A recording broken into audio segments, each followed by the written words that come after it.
Welcome back, everybody, to Mindful Mondays with Laura Cross, where we are your resource for education, connection, and collaborations to support you on your wellness journey. And I want to start by thanking my sponsors, Sarah Stockham, White Sands Premier Travel, BAM Metrics, and Vibe, because without these sponsored appearances, Mindful Mondays would not be possible. So thank you. Now, you have probably seen my beautiful guest, as she is the host of Simply Sarah TV show, and I am truly honored to have you as part of Mindful Mondays. But Sarah Stockham, she is not only a dynamic host, but she is also a respected Reiki Master and teacher, and she empowers individuals to harness the transformative benefits of Reiki to combat stress hormones and cultivate inner peace. And she is here to help you go from stressed to best. So, Sarah, thank you so much for joining us today. Laura, it is such a delight to be here with you, and your intro is beautiful. Oh, thank you. Thank you. I appreciate you. So, can you tell me what inspired you to be a Reiki master and teacher? In about 2008, I was going through a lot of things as other people were financially. In addition to that, my father had been diagnosed soon after that with what turned out to be a terminal disease. Very unexpected. He'd lived a very, very healthy life. And in addition to that, then, so we had the financial things going on. We had where my husband's company, he took a 60% pay cut. It was truly a time in our life that I learned so much through, and it opened so many doors. But it took a lot of resilience to every morning get up and put the feet on the ground and go, okay, we're going to do this again today, because there wasn't an end point out there where I could say, if I just make it 6 more months, I'll be okay. It wasn't like that at all. And then I also began to have some medical issues show up for me. And some of them were hereditary, like my dad, thyroid, but it was surprising how it showed up. And then I was told, just take this medication. I had surgery. I take this medication, you're going to feel great. And I didn't. And so I was really, I was looking. I was not in a great place. I was still continuing to teach full time, and that took all of my energy. And I was putting up big Post-its to remind myself to make sure that I was paying bills on time, that I was getting groceries. I mean, things that just weren't things that I had to normally do in my life. I was needing to do just to keep myself going. And in that space, a few years prior to this, had somebody live with us. She was not a foreign exchange student in the traditional way of saying that. But the parents knew that I had grown up as a missionary kid in the Democratic Republic of Congo, and they had taken their 3-year-old daughter to live in Japan.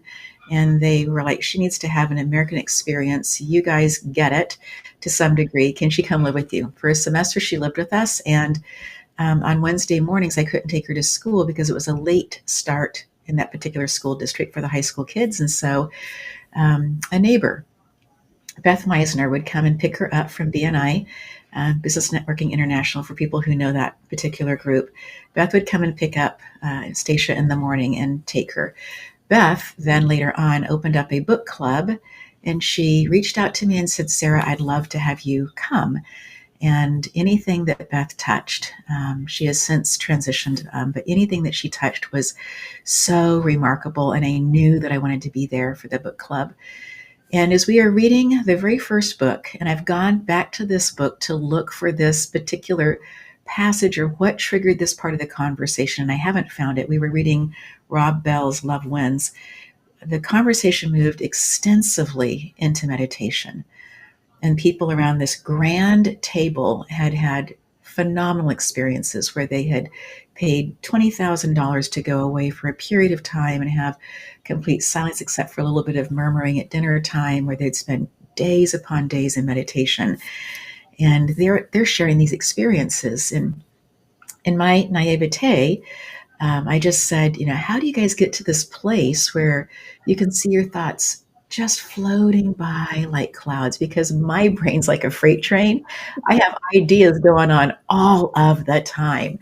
And it's really helpful for me to pull out pieces of paper, different colors, and write down different colors of pens and pencils and markers, and just make lists of things that then become very easy checkoff lists for me. And so that's been my way, or had been up to that point, my way of kind of calming some of the conversation, getting a little bit more streamlined and useful. And somebody in that group was a Reiki master.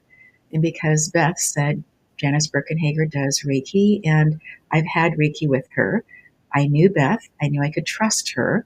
Mm-hmm. Now she's saying you can trust this person. So I went and had a 15-minute experience sitting in a chair. And Janice, had her hands on my head and would tap different places. And maybe she was breathing. I don't know. I was just sitting in the chair with my eyes closed.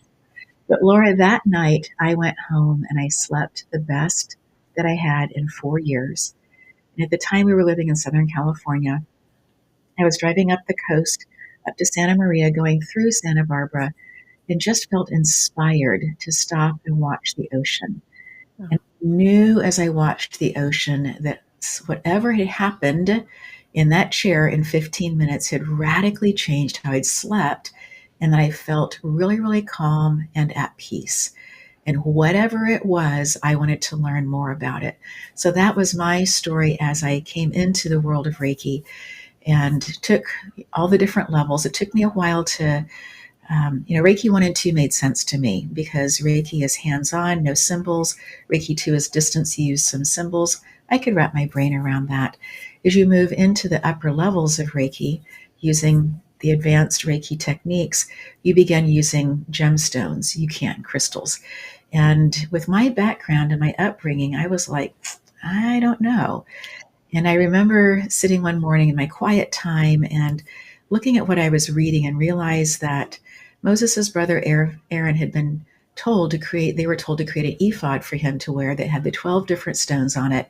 It wasn't that they were worshiping the stones were just showing the different properties, the different ways. And when I read that, I was just like, oh, I can do this. I can go on and do other things. I can use crystals if I want to. I don't need to, but I can learn more, I can do more, I can go deeper into this practice. So I went all the way through mastery. Janice then was relocating out of the state, had some people who wanted to take classes, and as a trained teacher, she said, Sarah, you've got this. Here's the manual. You figure out how to teach this information. This is how I've done it. Here is, some of the syllabi that she had. And I invested a deep amount of time of learning the information and then figuring out how to best share it with others. And the home that we lived in had a beautiful space for being able to teach in the living room. Had a gorgeous wall that had rocks all over it. It had come that way. The house had been built with that beautiful rock wall. People prior to with us living there had different groups come in, different high school kids from a private school. And just as a side note, one night, a very famous rock musician came and knocked on the door in the evening, and we were like, what are you doing here? And, limo in the street, the whole thing. And he said, I just wanted to pop in and see if the rock wall was still here. I used to play drums here, and we would put candles on the rock wall. And so it was just such an incredible experience. So back to the story of being able to teach and seeing this transformation that wasn't happening just in my life, but was happening for other people as well. And that was what absolutely got me into space of saying, I want more of that. I want to be able to help more people be able to look at their lives and say, I have perhaps a really good life, and yet there's this undercurrent in my life that keeps me from feeling steady and stable and calm. And so reaching out for that, wanting that, moving in towards that. And so that's what got me going. And then I was reading from the International Center for Reiki Training that the president of that was going to be teaching in the Hawaiian Islands. I was going to be on another island, a sister island at the same time. My love said, you need to just change islands, just go island hop and go take the classes. And so I did that. And then also, so I took classes in Maui, starting from the very beginning all over again, hearing it with very different ears, experiencing it differently, and then also going all the way through mastery and Karuna with him, both in Michigan and then also in Southern California. And so it's been an incredible journey and one I'm just so grateful for. Yeah, and that is an incredible story. And like you said, if I remember right, 2008 was, I think, our housing crash Mhm. time, and it created a lot of stress for a lot of people. And Yes, we control stress the best we can, but right. life always is going to throw it's never going to be completely gone, but at least you have found a way to help be able to control that Mhm. and come above it and be your best. Can you back up maybe a little bit and Sure. explain to people who don't know what is Reiki? Such a great question. I had never heard of the word before that book club morning. It's a compound word in Japanese. So Rei is going to mean shepherd. It's going to mean great spirit. It's going to be source outside of ourselves, but yet that we're connected to. And then ki is going to be the energy that we're connecting into. So some people will talk about, they've heard the word chi. So it's going to be a very similar process of that. So it's not a religion. It is a space where when somebody is attuned, and we had, this made sense to me, attunement did, because we had a baby grand piano. And if it got out of tune, somebody would come and they would play 440. And they would find A and they would begin to tune it to 440, the vibration, and then they would tune from there, right? So Mhm. the idea of tuning something that was out of tune but capable of being in tune completely made sense to me. And so this space of attunement then just means that um, that somebody who is connected in with this healing energy passes it on, shares it, opens up the way for it for the next person. I made a quick Kleenex. I'll be right back. You bet. Yeah, With and that's allergies, and so that I like how you call that attunement too. You're okay. I like how yes, you call that attunement also, because there's so many people that aren't familiar with vibration and frequency or energy. Even though we are all made of it, we're all surrounded of it every day. It's not something that's taught in that way in schools, at least not when I was growing up. right, right. And it was something that made sense to me also because living in the Democratic Republic of Congo, growing up there, we would use shortwave radios. So I remember being very young and talking to my dad, and how does this work and why does it work? And him showing me the antenna and how important that was. And so just understanding also those kinds of things that we use in everyday life. Maybe we think of it now as more of a Wi-Fi, that if I don't have the password to the Wi-Fi, I can't connect into that particular system. But if somebody gives me the password, then I have access in. And I get to decide how often I want to use that particular password to access that particular Wi Fi. And so anybody can be trained in Reiki. Um, the personal journey, the growth happens when we commit to learning. We commit to opening our eyes. We commit to coming across things that we don't necessarily understand and wouldn't have necessarily understood prior to Reiki, and coming into that space of um, just international events happening. Let's use that, right? Not understanding why it's happening. And yet now I feel like I have something that I can do in those moments. I have something that I can do that's positive, that's worthwhile, that's helpful for the people who are there if they're willing to receive this beautiful healing energy. And so it for me has transformed how I watch television, how I hear conversations at a big box store, things that before I felt as somebody who some people would say an empath. I prefer the word sensitive.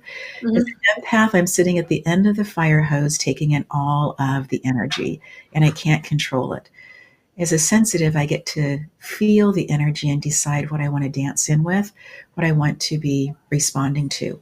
And so, in that space, then it gives me so much more, a deeper toolkit to be able to use, so many more tools to be able to move into that space and be able to help other people.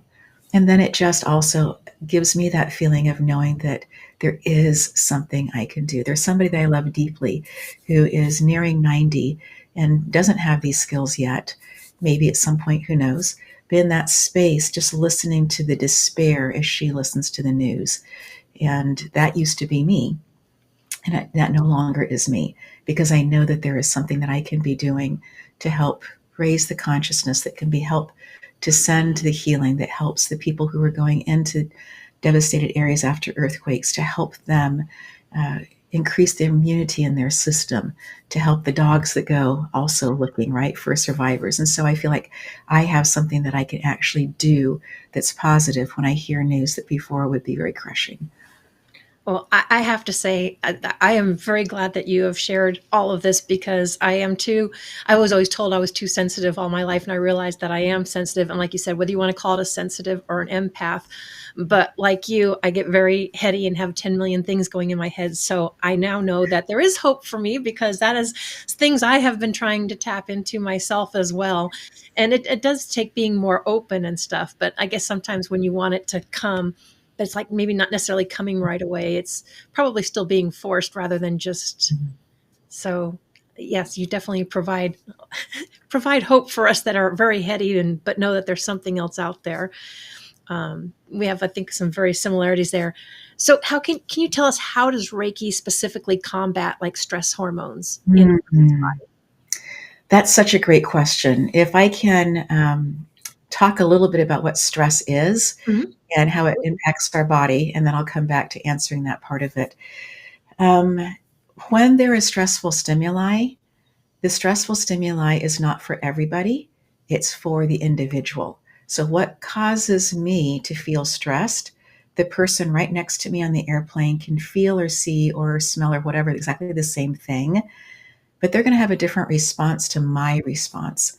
My response is mine. So, the stimuli is going to be out there, things are happening, and yet the individual response to that is going to be different. Now, we have this beautiful 10-second window from a resting heart rate. Now, a resting heart rate means that I'm sitting, right? It's not that I'm Mhm. out and I've been out running for a while, because that's going to be different.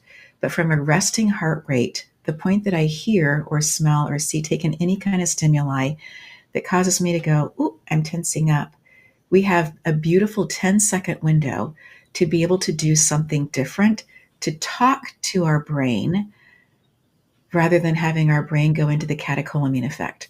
And the catecholamine, when we go into fight or is that they stay in our body. So it takes the sugar and the salts and the waters and pushes all of those into the middle of our being so that we can go fight or we can flee away from the saber-toothed tiger. The problem is that irritating sound of whatever it happens to be is not a saber-toothed tiger. It's just an irritating sound for me. And Mhm. my response to it, if I don't talk to my brain and say, hey, we're okay, is going to be the same as a saber-toothed tiger chasing after me. And so what goes out then, what has been stripped, has to come back in. And that's going to be the glucocorticoids. And we think, oh, that's great. All of it's coming back to the places it's supposed to go, the fats, the sugars, the waters, salts, everything is going back to where it needs to be. That's great, except for it makes us feel uh, anxious about things because we have all this energy that's floating around. If it happens in the middle of the night, we wake up and have insomnia. And the interesting thing, and I've talked to people who've done deep research and read deep research about this, and their response is because men had to go to war. Whatever your response is, that's fine. But men move from uh, the catecholamine effect into the glucocorticoids. They do that turnaround in 9 hours. Women, it's 24 hours. So if you stress and then re-stress and then re-stress, you can be in a constant battle of where am I inside of this response to all of that.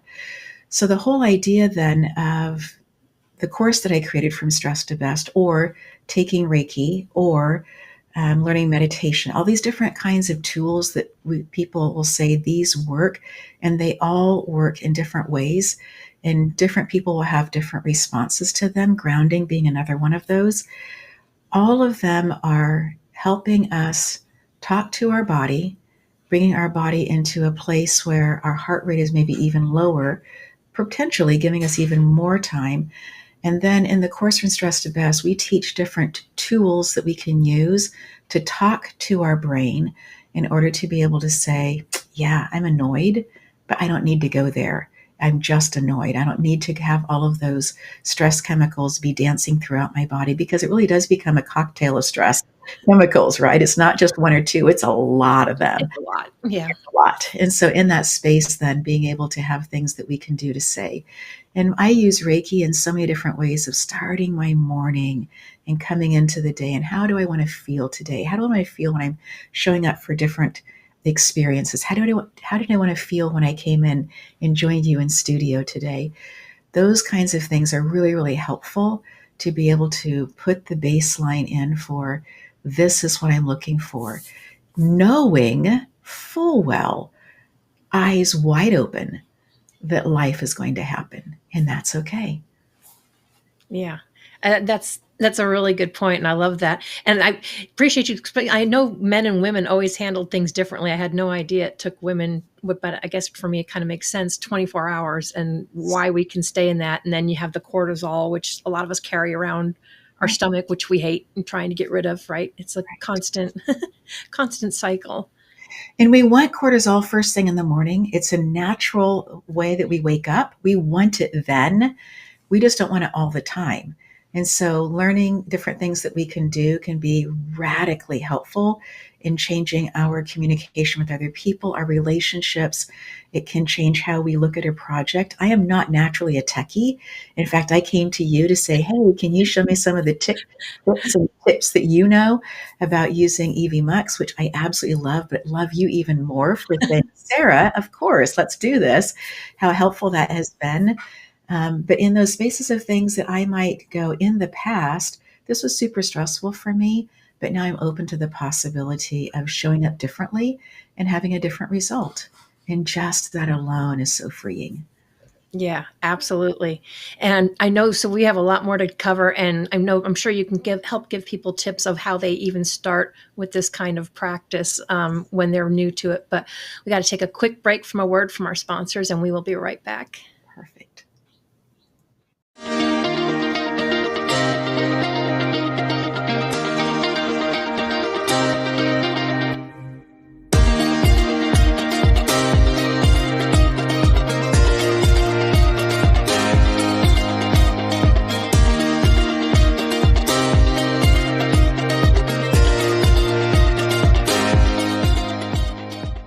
Hi, I'm Bobby Aldridge with BAM Metrics. There are so many programs out there that measure your swing speed, sets, reps, your BMI, your body fat, but the one thing they're not measuring that's so essential is mobility.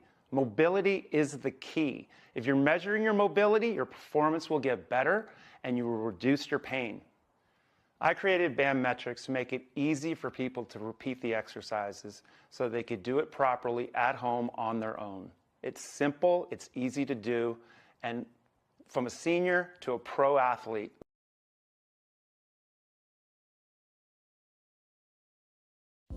Relief for PTSD, anxiety, pain, insomnia, and many other ailments. Introducing Vibe, the world's only pocket PEMF device. You place in your pocket while cooking, cleaning, relaxing, watching TV, sitting at your computer, reading, or walking. Self-contained standalone device. No drugs. No other phone or Bluetooth connections required. No monthly subscription fees. No apps to download. No Bozone. The future of medicine is in the frequencies. Come join the revolution.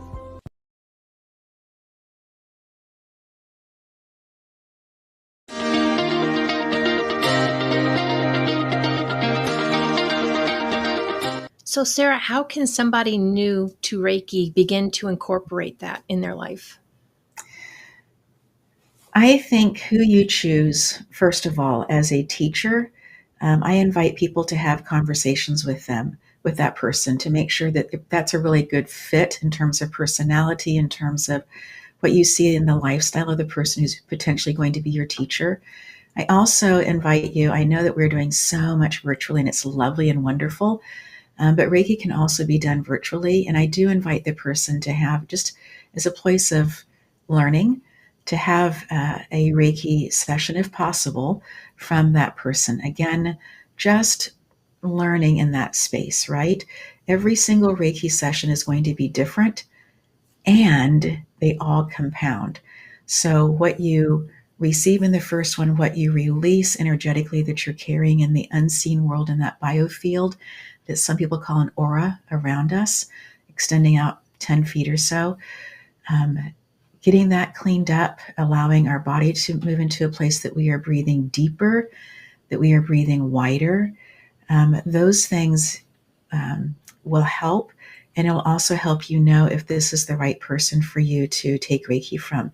And like I shared, I've taken Reiki all the way through with Janice Birkenhager, and then I took it all the way through with another teacher. And so being open to learn from different people, I think, is also something that many, many people are very receptive to. So after you learn, I'm going to go back to that just a little bit more. Mm-hmm. With Reiki, some people will teach Reiki 1 by itself. In my experience, I've done that twice, and I don't plan to ever do that again. I always do Reiki 1 and 2 together. Reiki 1 is hands-on, and then Reiki 2 is being able to do distance. And in Reiki 2, you get 3 symbols.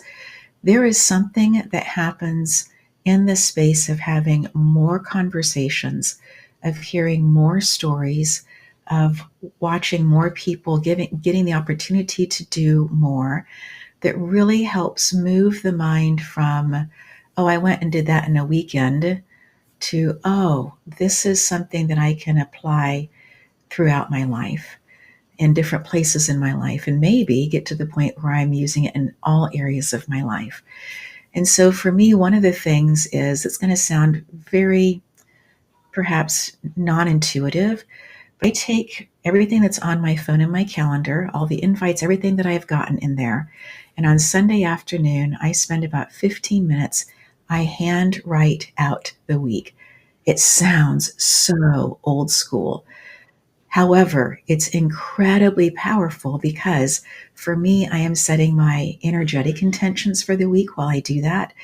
And it's allowing my brain to think through, oh, I have several things back to back there. Maybe I need to look at my day a little bit more intently on how my energy is going to be, differently than if I were going to be outside in my sweats gardening all the day long, right? Right. So just the mindset, again, of that. It's not that I don't have a mindset when I go out gardening.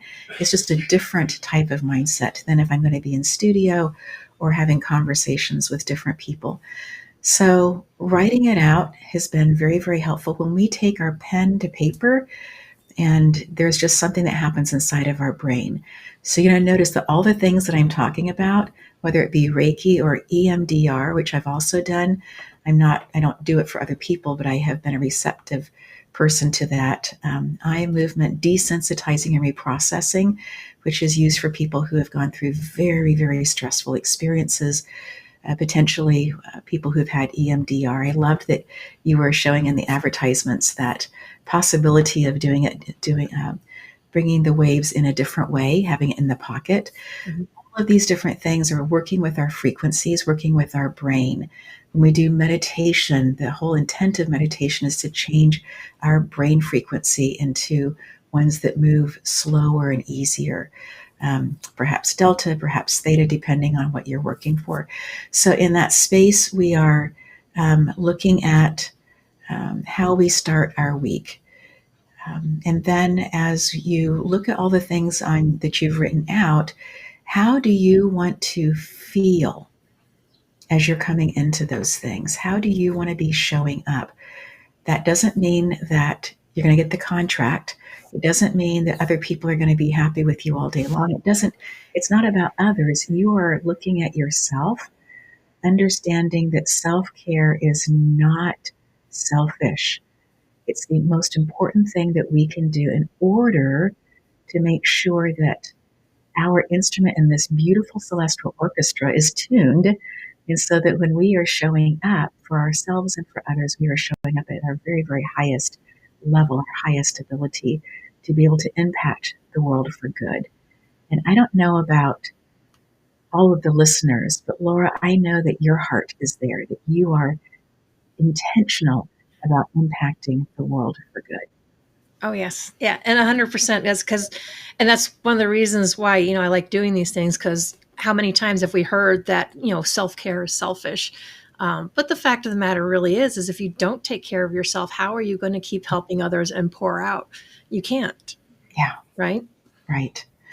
And so that's why I teach Reiki 1 and 2 together, because I want people to have more time talking with others, more experiences, because that helps the mind move past well, now that we're in our space, that's not going to work here, right? Right. So having more experiences, staying a part of a community, finding other people who are like-minded. It doesn't mean that they are like-minded in all areas of life, but in the idea that you have things that you can talk about, a place that you can ask questions. And then as you are listening to the answers, listen to your intuition. I was going to say be vigilant, but that's a little too perhaps strong, but use your intuition to lean into how the person is answering the question, because they are answering it from their experiences, and perhaps you haven't had those experiences. So for me, I will sometimes hear songs when I'm doing Reiki. For somebody else, even for myself, I will see colors. Sometimes every now and then I'll smell different things. I will have knowingness that will happen just in the middle of the day. There are times where I think about somebody and I know when I hear their name that I need to send them Reiki. Those are my experiences. Those aren't necessarily my sister's experience. And we are 100% biologically from the same parents, right? Right. So just even inside of that, then um, listen to how other people, be open to hearing, because I just discounted in the beginning. Of course, people can hear things. Of course, they can see things. And then also going back to the gifts that you had as a child, so often people who are empaths or sensitives had gifts that other people would um, try to squash, try to say, that's not acceptable here, or you can't really be able to do that. And if we listen to them, that begins to muffle our ears to how we take in the energy. And as Leon Kolowski says, it just begins to dampen the light. That every single one of our pores has light coming out of it, and these strings of light, and they can become dampened, they can become tangled up. And those things can happen if we are taking in information from other people, whether they are people that we know, we hear it in a radio broadcast, we hear it someplace else. It can make us feel smaller. And so being in that space of having people that we can have conversations with that are uplifting, places that we can go, that we can ask questions, and to know also that there are seasons for things. When we were in Southern California, I had a monthly in-person Reiki, and sometimes we were setting up 3-4 different tables with 3 to 4 different people at every single table, and we'd put a timer on. We'd do a together part in the beginning and get kind of centered, and then we divide into tables, and we would say 1 more minute, and then that minute would be up, and we have about 3 to 5 minutes for people who were giving Reiki to talk to the person who'd been receiving, and if they wanted to, and then the next person would get on the table. We had a rotation system that worked really, really well. And then we came into the shutdown, and so we tried doing things online, and it wasn't the same. And people were really missing that in person. So as soon as we get together, that we were allowed to be in the backyard, we began setting up under the stars, and did some things in order to be able to do that. And more blankets, all the different things. And then we were able to come back in person. That was lovely. And then I knew that Spirit was taking me on a new education experience. And so we relocated across the country to help be with my mom, help care for her. And I had offered several different times doing at different points a online Reiki circle, online Reiki group, maybe once a month. Maybe I'd offer it, at the changing of the seasons. And it really wasn't jiving. I was part of the reason it wasn't jiving, because we were so deeply in the process of the relocation, of coming to the house that my grandparents built and needing to work on the house, needing to work on the land, building vegetable gardens and flower gardens. And so we've been here for 21 months or so at this point, and just recently offered a welcome spring, and it was incredibly well received. So again, that space of just because it's works really, really well in one capacity, and not all of the people who were regulars in person came to the one online. That's okay. Uh, just being open, offering, and for the people that are supposed to be there, they show up and they are there. And that has been always something that for me has been really important. I am happy to offer. I'm happy to clean the energy, get the space ready, do the invitations, do the advertising. And I'm also okay if nobody shows up, because it's my spiritual education, it's my spiritual path, right? Right. And love that when people do come, love when there's so much energy. And after this one that we just did, someone the next day reached out that same day, and we got together the next day and had a further conversation of, let's take this particular part about so many people are relocating. And whether you are the person who's being nudged to move, or you are the person who is knowing that others are moving and that you are being called to stay, what's that energy about? Can we have a conversation about that? So we have something coming up really soon. Everybody that I texted who came to the Welcome Spring is like, yeah, 2 feet in, of course I'm going to be there. And I know that there'll be other people. Part of our group lost homes during the fires in Southern California, and they have had to relocate. And I think that we'll have more people come in for that conversation as well, if it works into their schedule. And so just being open to that. Right. And it's such a beautiful space. I love that you've, created that. And it brings up to mind, because it's like when we moved from Colorado to Missouri, I couldn't really explain it. I just knew we didn't like the way the state was headed. And I knew in my heart of hearts, it was time to go. And that was about the only way I could explain it to my fiance, because he didn't think I would ever move from there. And I'm like, Right. it's just our time. We need to go. So it's kind of incredible. Now, you mentioned symbols, like 3 symbols. What are those symbols that you're referring to?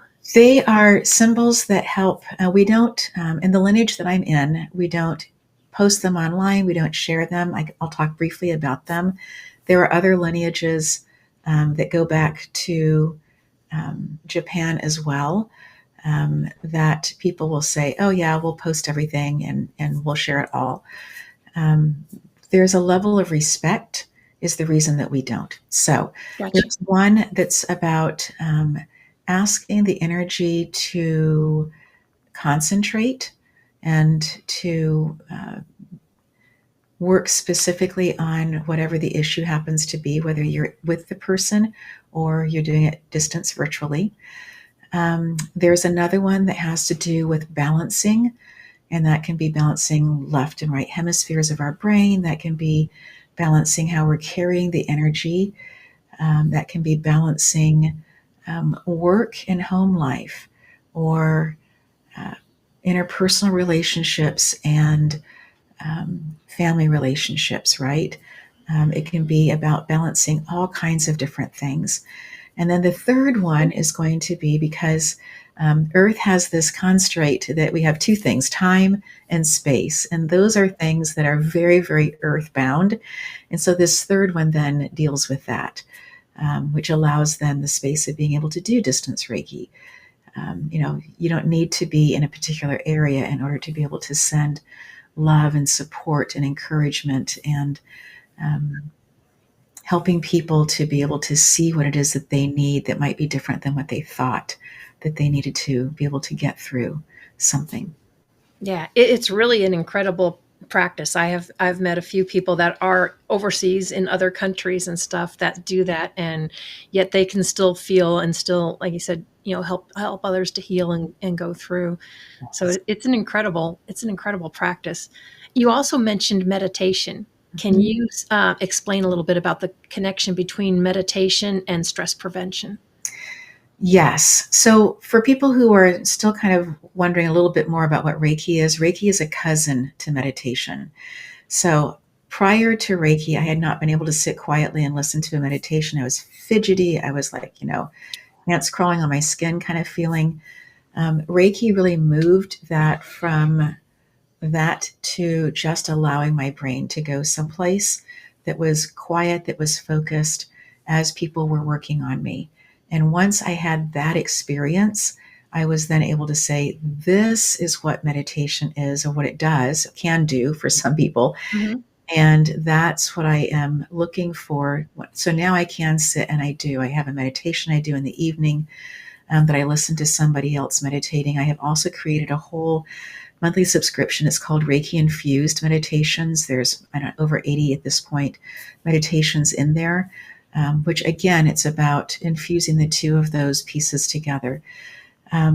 Your question was about Reiki and meditation, correct? Well, yeah, and the connection between meditation and stress prevention. Beautiful. So the space there then is, again, you talked about frequencies. We have these frequencies that are going through our brain, and different levels, different, widths of them, different highs and lows of them. And the idea of doing a meditation for stress prevention is to move us to a space where our heart is lowering its blood pressure, and that we were also then allowing the brain to move to a place that is quieter. For me, it becomes a place also that can become very, very creative. I'm not necessarily seeking answers to things, Mm-hmm. but by moving into that space, so often either the answer will just show up in that space, or it will show up a little bit later. You're smiling, so I think you maybe have had a similar situation. Yeah, I was telling you a little bit because the other day I was messing with Evie Mux or whatever. And before I have spent hours like trying to rack and follow videos. And all of a sudden I tried to customize it in this 2-minute video. And it's like all of a sudden it just poof, clicked. And I'm like, oh, I was making this way harder than, than it needed to be. And I was like, that was actually quite easy. So yeah, it's amazing when you get a chance to relax or get that calm or the whole new perspective, how things, like you said, answers will just pop up, or, Yes. it's, yeah, that's what it was reminding me of, because that was just recent. So that just like popped in my head. I was like, yeah, I can't even tell you how long that I avoided it because I thought it was, it was so taxing. And then all of a sudden, yesterday, I was like, well, okay, that's actually pretty easy.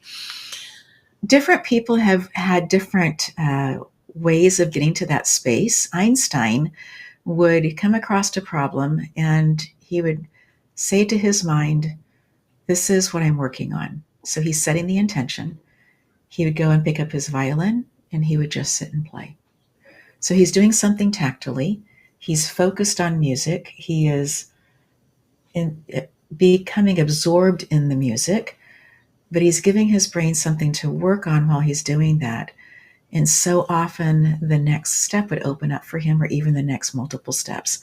And so he's just somebody that we know the name of and we go, oh yeah, genius, and wow, all these different things that he talked about, or that he says, we're really close to understanding. And that was one of the ways that he would get his answer. The other thing that he would do, he loved Palm Springs, that he would go out hiking. And again, setting the intention and then just going out and enjoying the space of walking and taking in the sun. He would wear his boots and not a lot more than that. He wanted the sun on his skin as he was out, walking and taking all of it in. And part of that, I think, is also because of places that he had lived that were so cold. When you get to a place that has good sun, we were recently in Sedona, and I was like, oh, this just feels so good, right? So, Yeah. to enjoy that, yes. Yeah. Well, and it's funny too. I think part of it too is the more intuitives and energy healers and stuff that I've worked with, I've always heard the name Joe Dispenza a lot. Yes. And he had popped up on my YouTube feeds. So when I was going down the other day, I was actually listening to his YouTube channel, and he talked about when you get up in the morning, don't be grabbing your phone first, or just, flat out start your morning by saying today is going to be a great day. It's going to go well, blah, blah, blah, and set that intention, which is kind of what I, had in my mind. And then of course the thing with the email, it's just popped up. I'm like, wow. Okay. So yeah, it's kind of incredible how the universe and all of that works. But yeah, what misconceptions have you come up against with people when it comes to Reiki? There is a religious organization that has said Reiki is not good. And yet there are people inside of that religious organization that have different orders, and that you can go to places. I'm thinking of in Santa Barbara. There are places in Chicago, let's say Illinois, where there are people who said, yeah, that's what that may be the church's stance, but we have experienced it differently and we know it to be differently. So I'm really, really careful when I come into having conversations with people, because there may be some space of resistance, and that's okay. My job is not to convert anybody to anything at all. My job is to say, if you want to have a conversation about this, we can do that. What I have found to be the most helpful, and this took me a while to figure this out, was for people to come and have an experience. It's actually my husband who said, Reiki is like peace.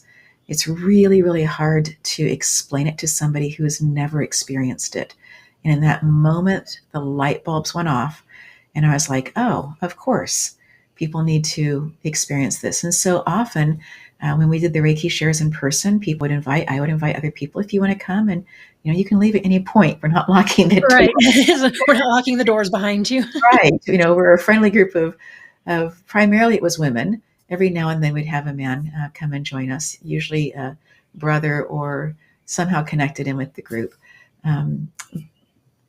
But if you are open, if you can say to yourself, in the past, this is how I have dealt with stress, and I have been awake in the night, I have felt awful, as you talked about cortisol bringing in over time that layer of fat subcutaneously in the lower abdominal area. It can come also up to the shoulders, Cushing's disease. There can be so many other responses in our body to stress, and how our body tries so hard to help us move forward. Our body's doing everything that it knows to do to help us move forward. And so if you know that in the past, this has been your response, this has been what you have gotten out of that, becoming open to the possibility of something else. And that's why I say coming into a place with a conversation with somebody can be really, really helpful. I know that I was talking to somebody recently about a different practice, and I had questions. I having grown up in the Democratic Republic of Congo, I have seen witch doctors. I have seen, and in so many ways, they were also the people who had the medicine to heal others. I know that our Western doctors went and sat with, this would have been in the late 50s, early 60s, sat with the witch doctors to say, teach me how you are making whatever this is that helps people who had cuts, help clean the cut. In essence, they were asking, how do you make alcohol, out of the jungle? And so they were also seen with that. But there was also this aspect to the witch doctor that would come by from the tribe that I was with, that I was growing up with, that he wouldn't bathe because that would wash off all of the powers. And so if somebody has had an experience like I did as a child of that person looks scary, and I tried to hide every time that he would come by, just because it was just so scary for me as a child. And my dad would go out to meet him and have conversations. And I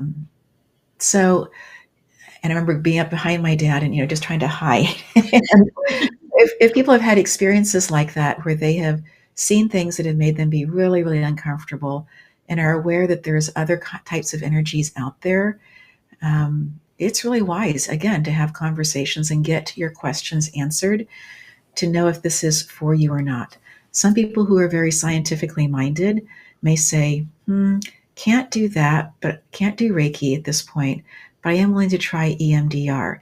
And what I will say about EMDR, having had a client who was at Vegas Strong and had done EMDR, had been a client before it and was a client afterwards. And she said, it didn't do much for me. And, Reiki has been so much more helpful. And so each person's going to find their own space. I also think that, like anything, the person who is doing the EMDR, that needs to be a good match as well. And so, again, in our relocation, we began looking for doctors in this area and, asked family members. And when we made appointments and went in, we were asking questions. Where are you on the spectrum of a whole bunch of different things? Just wanting to know. And I think in this as well, it's just wise to be asking questions. You wouldn't buy a house or a car, or you wouldn't invest in anything else without having an idea of what you wanted in the end of it, Right. how you wanted to feel. And to me, every time that I have Reiki, I'm paying somebody else, I'm investing in myself. And so there's something that I am wanting, right? There's something that I am desiring. And so to come into connection with that, to come into, and then to feel that space of intuition, is this the right place, to follow the nudge? Yeah. And I love that. Sarah, we have 3 minutes left. I know you and I could go on, go Yes, on forever. So you have your Simply Sarah TV show. I've got your YouTube channel up. thank you. And thank you very much for having me on there. But what would you like people to know about you, your YouTube channel, or your TV show?